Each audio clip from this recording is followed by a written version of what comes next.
Beaucoup de professions se mobilisent contre cette réforme des retraites. Parmi elles, les danseurs et tout le personnel de l'Opéra de Paris qui ont mené cette semaine une action symbolique inédite. Ils estiment que le projet du gouvernement constitue une menace pour leur art. Leur grève a entraîné l'annulation de 55 représentations depuis le début du mois, soit 9 millions d'euros de pertes de recettes. Michel Izard, Pauline Lormand. À l'intérieur, les salles restent vides, la scène muette. À l'extérieur, le ballet de l'Opéra a voulu faire cette semaine un coup d'éclat, l'acte des signes sur le parvis pour défendre un statut.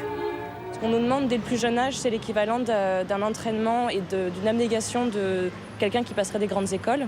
Et donc nous, on commence à 8 ans, 9 ans, 10 ans. Donc c'est des métiers qui sont vraiment différents des autres. On a besoin que le gouvernement entende qu'on a un métier qui est spécifique. Actuellement, les membres du ballet de l'Opéra de Paris sont les seuls danseurs en France à bénéficier d'un régime spécial. Ils partent à la retraite à 42 ans. Arnaud Dreyfus touche une pension de 1 200 € par mois, auxquels s'ajoutent des revenus de professeur de danse. Mais son corps a souffert. Entre les hernies discales, les déchirures aux adducteurs, il m'est impossible physiquement, passé 42 ans, de continuer à travailler. Ça aurait été un rêve magnifique, mais c'est infaisable.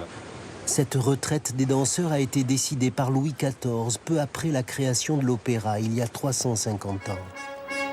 Concession du gouvernement, la réforme ne changerait rien pour les salariés actuels.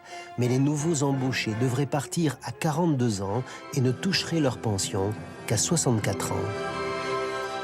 Et là, on se dit, est-ce qu'on va être ceux qui vont lâcher la génération d'après? Les danseurs se battent pour préserver l'institution. La caisse de retraite de l'Opéra concerne aussi les musiciens, techniciens et administratifs avec des âges de départ différents selon les métiers. 1811 pensionnés pour 1894 cotisants, elle est largement déficitaire.